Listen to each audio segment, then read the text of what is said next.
hermanos, sean todos bienvenidos a este encuentro de alabanza y adoración. Para dar comienzo, quiero pedirles que de donde estén, oremos y le pidamos a nuestro Señor la guía para este culto. Oremos. Padre, en esta mañana rogamos que bendigas este culto y a cada hermano que participa de él. Ayúdanos, Padre, como congregación, a atesorar esta reunión. Todo esto te lo pedimos en el nombre de tu Hijo Jesús. Amén. Ahora los invito a alabar a nuestro Señor con una canción.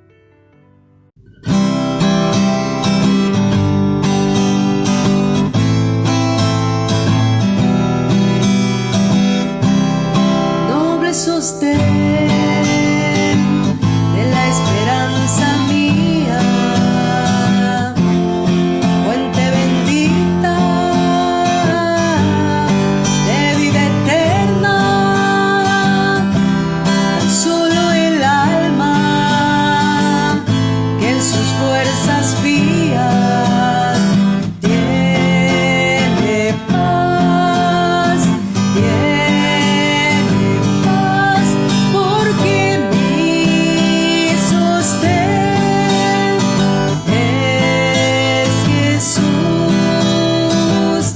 Nunca en la lucha desmayar podré. Mi sostén es Jesús. Nunca en la lucha desmayar podré. Yo soy muy débil, pero en ti soy fuerte. Nunca en la lucha desmayar podré. Si tú estás conmigo, ni a la misma muerte temeré,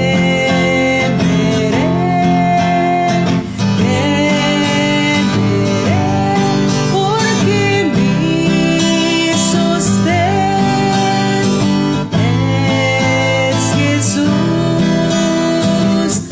Nunca en la lucha desmayar podré.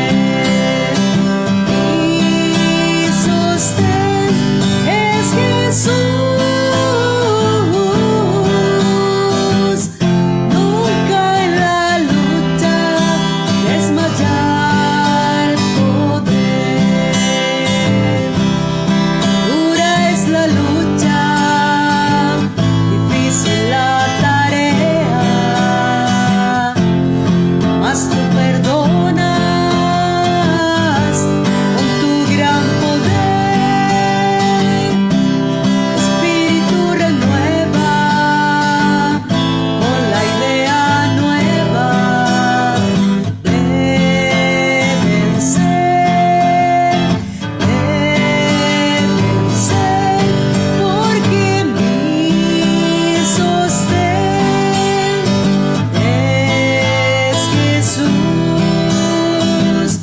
Nunca en la lucha desmayar podré. Mi sostén es Jesús. Nunca en la lucha desmayar podré. Aleluya, aleluya. Nunca en la lucha desmayar podré.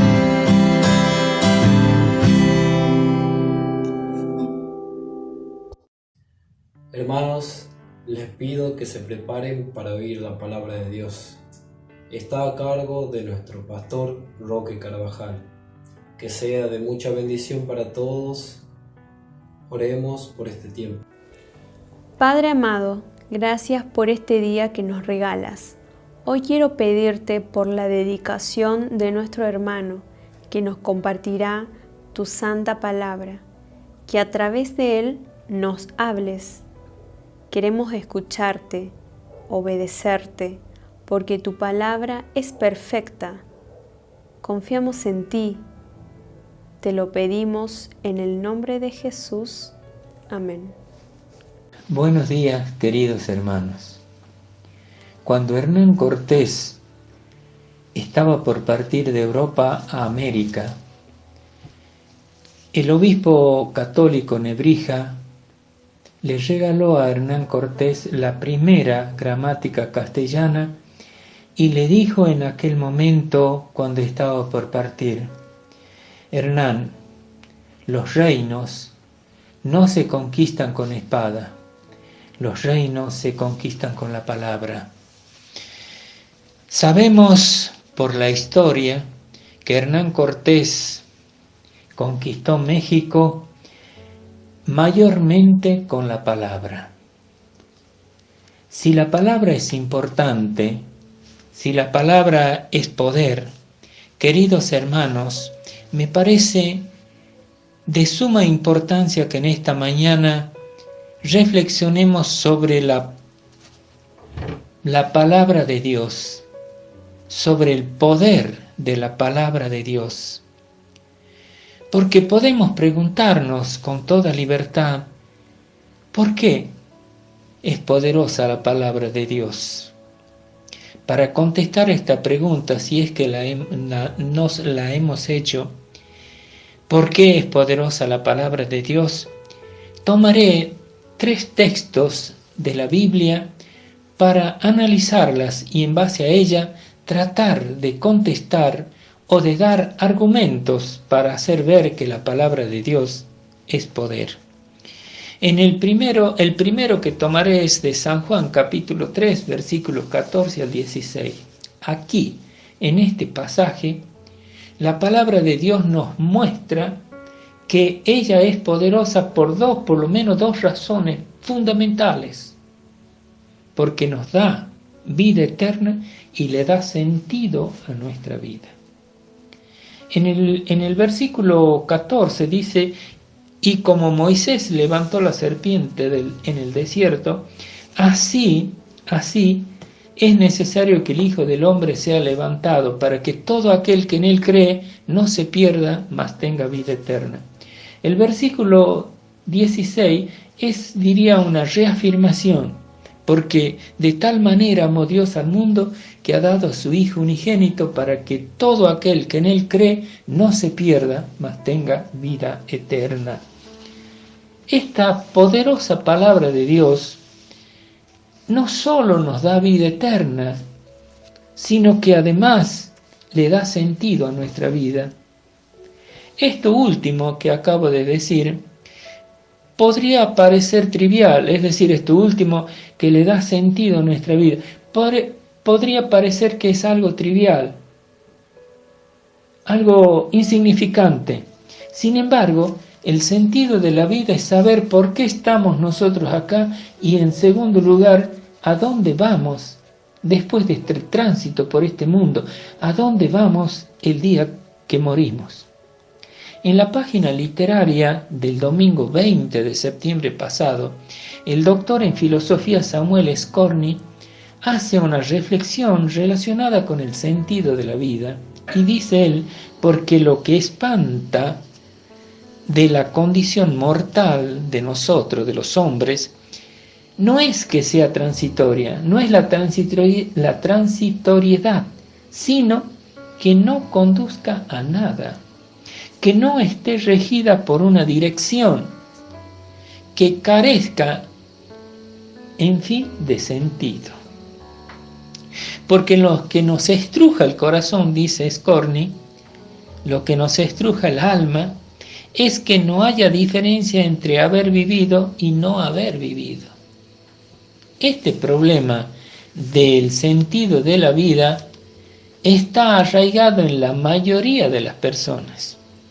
Sin embargo, muy importante, el poder que tiene la palabra de Dios, porque aquí podemos encontrar la salvación y el sentido de nuestra vida. Porque decimos nosotros que el hombre que ha llegado a creer en Cristo como su Salvador, se convierte en hijo de Dios. Y después de esta vida transitoria en este mundo, va al cielo a vivir con su Padre Dios. En caso de rechazar la obra salvística de Jesucristo, se convierte en hijo de su padre el diablo, y al morir irá al infierno. Pero el sentido de la vida está perfectamente definido. ¿Vivo como hijo de Dios haciendo lo que Dios manda, o vivo como hijo del diablo haciendo lo que el diablo manda? Tomaré el testimonio de una hermana para tratar de ilustrar lo que acabo de decir. La hermana en cuestión narró testimonialmente que cuando Samuel Libre, el predicador evangelístico, estuvo en Tucumán predicando sobre la salvación de Jesucristo, allí ella escuchó que Samuel decía que Jesucristo está golpeando a la puerta de tu corazón, porque quiere darte. Y la hermana sentía que Jesús quería darle el sentido a su vida, y que la sangre derramada en la cruz podía limpiarle de todo pecado. Entonces, esta hermana dijo: yo comprendí que la puerta de mi corazón únicamente tenía picaporte por dentro, que yo la podía abrir libremente, voluntariamente, si es que yo quería. Porque además, en ese momento, en una lucha del poder del Espíritu Santo, me hacía ver que yo era pecadora y que debía abrir esa puerta, que debía permitir que esa sangre de Jesucristo limpie mi corazón. Gracias a Dios, la puerta la abrí. Luego continuó la hermana diciendo: conviviendo con Dios, me di cuenta que la palabra de Dios no solo era un poder salvístico, un poder que me salvaba, un poder que me daba sentido a la vida, sino también un poder que me aseguraba una vida abundante. Jesús, sus palabras que cobran vida en mí, me decía: yo he venido para que tengas vida y para que la tengas en abundancia. En síntesis, hermanos, la palabra de Dios que acabamos de nosotros leer, de San Juan, capítulo 3, versículo 14 en adelante, no solo nos da a nosotros vida eterna, sino que nos da sentido a la vida como sabedores, como hijos de Dios, que vamos a ir a reinar con Jesús cuando moramos. El segundo pasaje está en Mateo capítulo 6, versículo 9 al 11. Aquí dice la palabra de Dios lo siguiente. Diría mejor, en este pasaje bíblico, el poder de la palabra de Dios se manifiesta de una manera extraordinaria, porque crea un puente, una relación indestructible entre el hombre y Dios, una comunicación de corazón a corazón, de padre a hijo, de hijo a padre. Jesús nos recomienda que cuando oremos no usemos vanas repeticiones.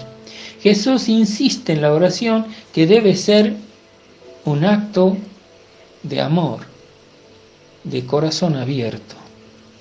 En el versículo 9 de este pasaje dice Jesús: vosotros cuando oréis debes decir: Padre nuestro que estás en los cielos, santificado sea tu nombre. Es decir, en primer lugar debemos reconocer, mejor dicho, debemos santificar el nombre de nuestro Dios. En segundo lugar, fíjense en ustedes, en el versículo 10 dice: venga tu reino.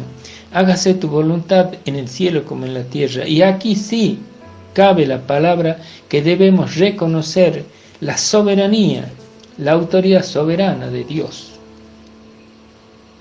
Y en tercer lugar, el versículo nos dice en el versículo 11, el pan nuestro de cada día, dánoslo hoy.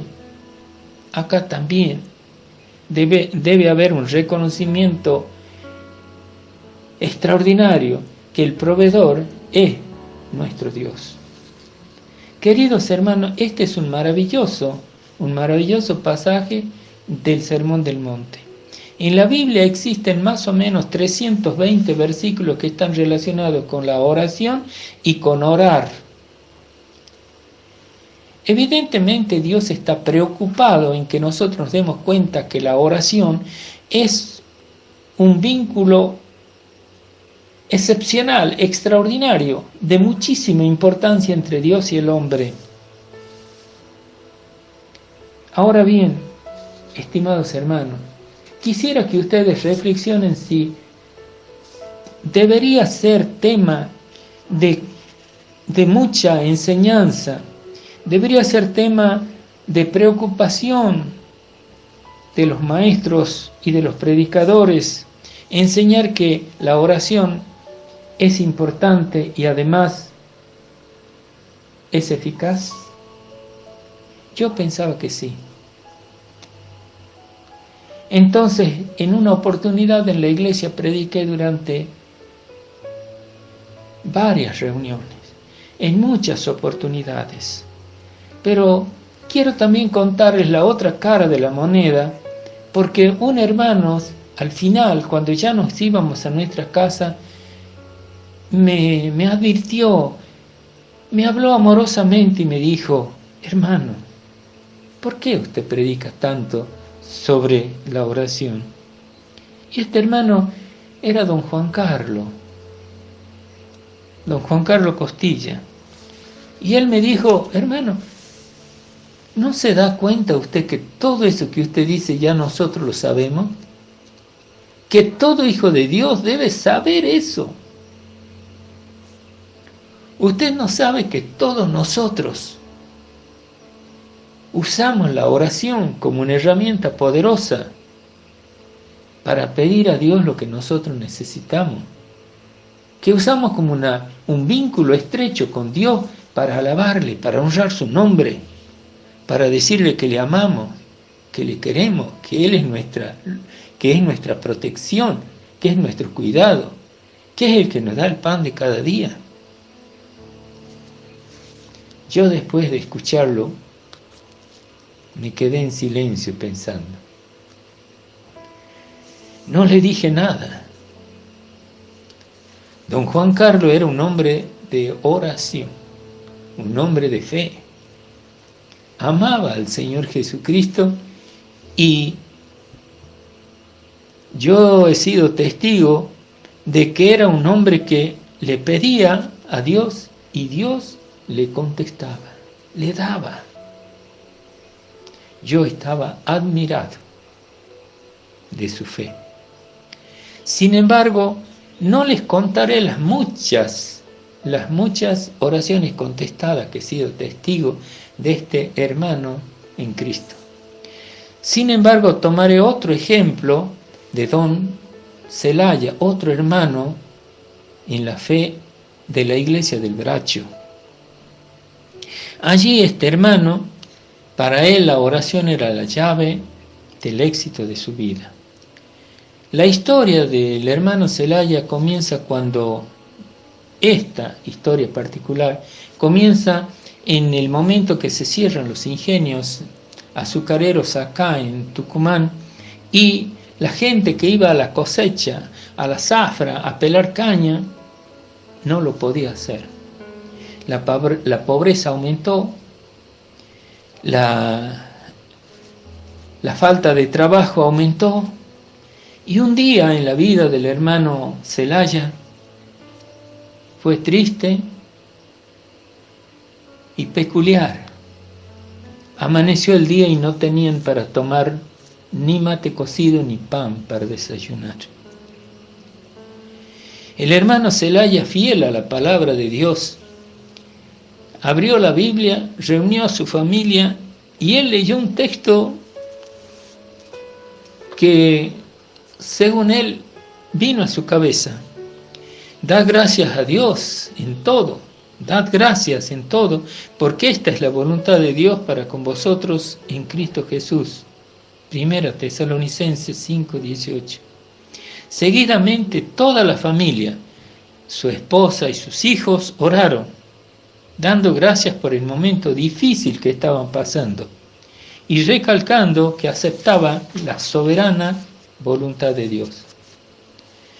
Al finalizar el tiempo de oración, el hermano Celaya dijo a su esposa y a sus hijos: siento que Dios me impulsa a ir a machetear ese matorral de afatas que hay ahí en nuestro patio. Alzó el machete y se fue.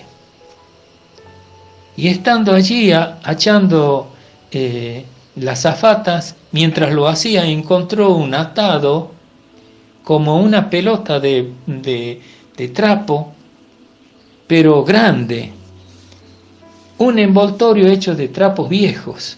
Al desenvolverlo, el hermano se dio cuenta que tenía una gran cantidad de dinero. A este dinero lo encontró en medio de las afatas, donde parecía que el Espíritu Santo de Dios lo impulsó a ir a trabajar, a machetear. Él había hecho caso,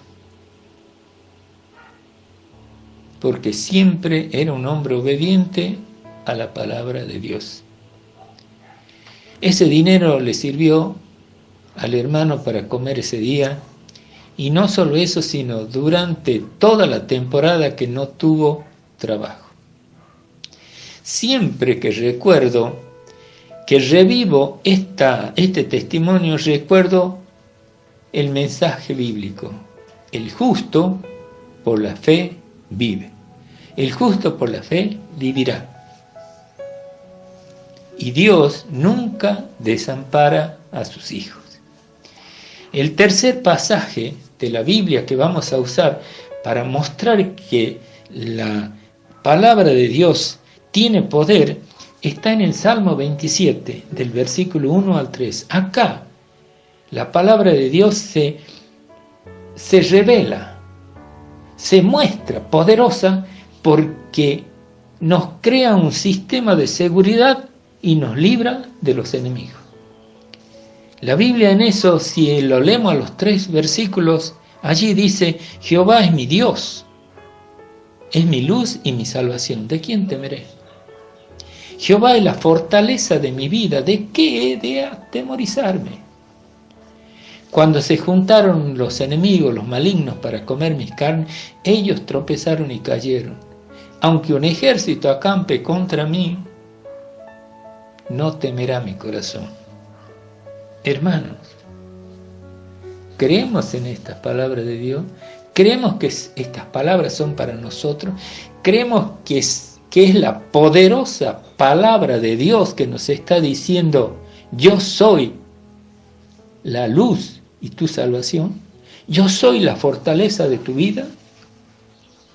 Y que un ejército acampe contra mí, ¿no voy a temer mal alguno? Recordemos, queridos hermanos, que Dios con la palabra hizo el universo. Dios dijo: hágase esto y se hizo, hágase aquello y se hizo. Luego Dios, por medio de la palabra, ordenó el mundo.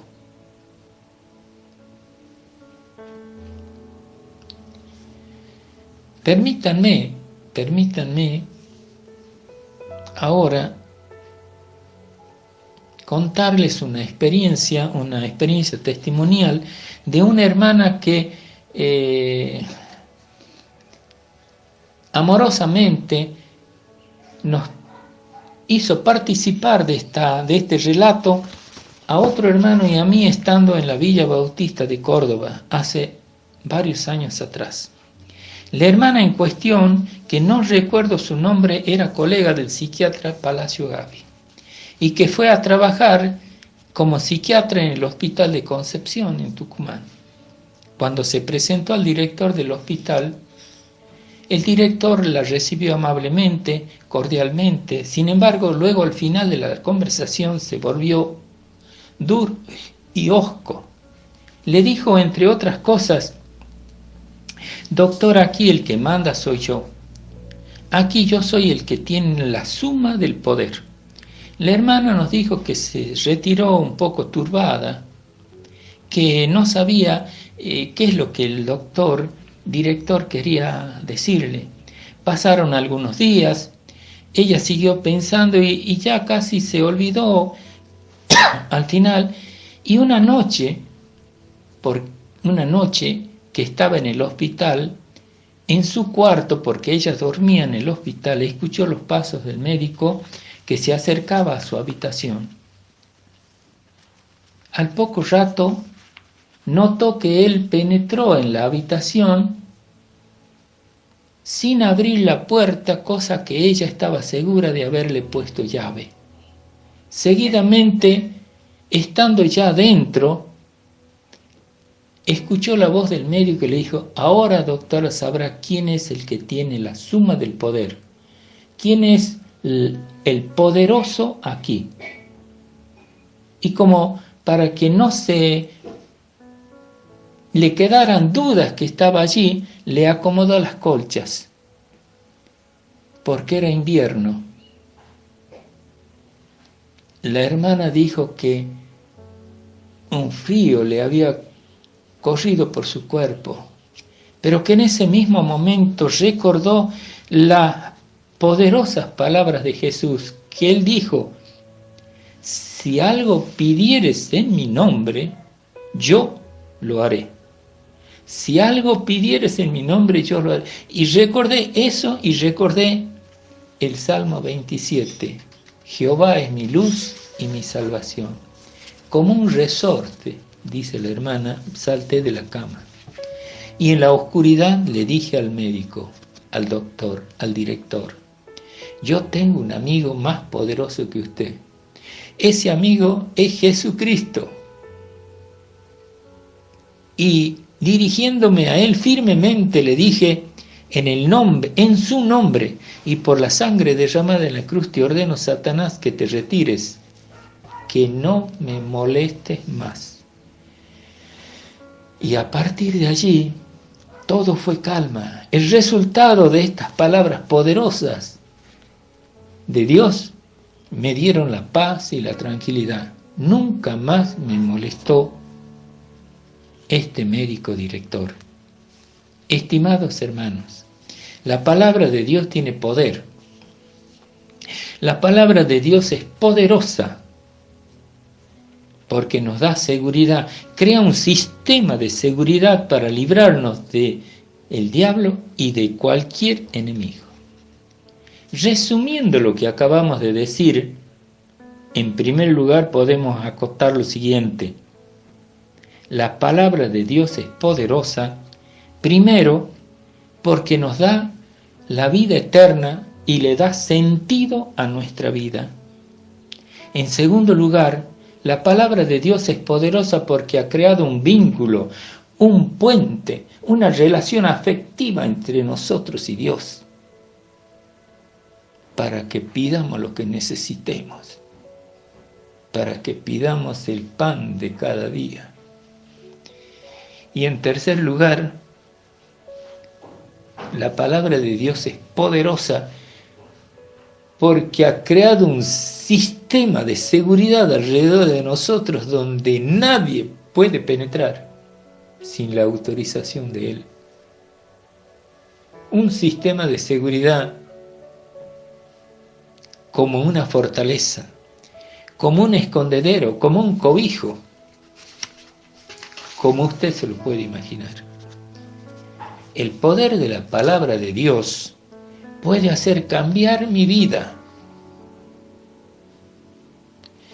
puede hacerme otro. Hermano, permítanme que en esta mañana haga esta oración a Dios, Si usted quiere hacerla, hágala también. Yo creo que lo necesitamos. Señor, que el poder de tu palabra haga de mí un mejor hijo tuyo, un mejor hijo en mi hogar, con mi esposa, con mis hijos y con mis nietos, un mejor hijo como un hijo tuyo con mis hermanos en la fe. En tercer lugar, diría que me hagas un mejor hijo en el mundo y que yo pueda ser feliz y que pueda testimoniar con alegría de esta poderosa palabra que a mí me ha transformado, pero que aún necesito ser transformado día por día, para tu gloria, para tu honra, para que te pueda servir mejor. Esto te lo pedimos en el nombre de Jesús. Amén.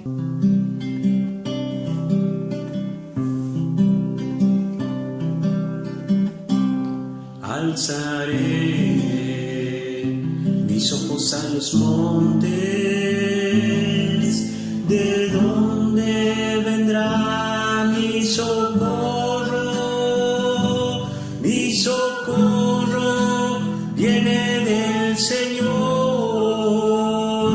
que hizo los cielos y la tierra.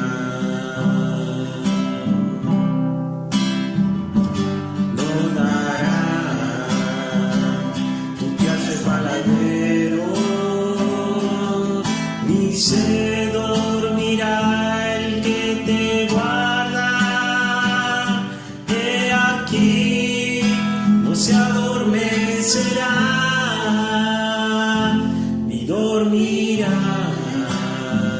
el que guarda tu alma.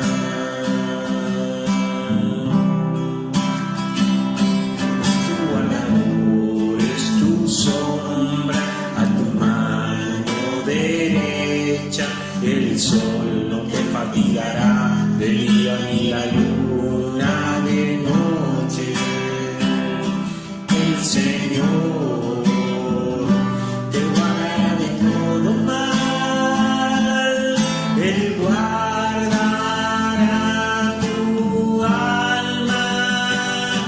El Señor guardará tu salida y tu entrada desde ahora y para siempre, y para siempre, y para siempre.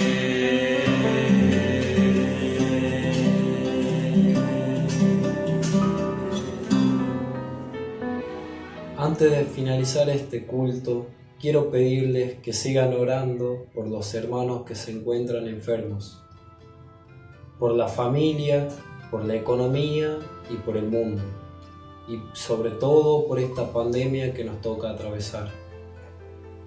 Finalizamos este culto con una oración. Hasta el próximo domingo y que el Señor les bendiga. Padre amado, te damos las gracias por esta reunión que tuvimos. Ayúdanos a guardar tu palabra para que la pongamos en práctica. Te pedimos por los hermanos que están enfermos y por los que están pasando necesidad. Ayúdanos y protégenos. Te lo pedimos en el nombre de Jesús. Amén. Traicioné a aquel que me perdonó la vida. Humillé al que curó toda mi herida.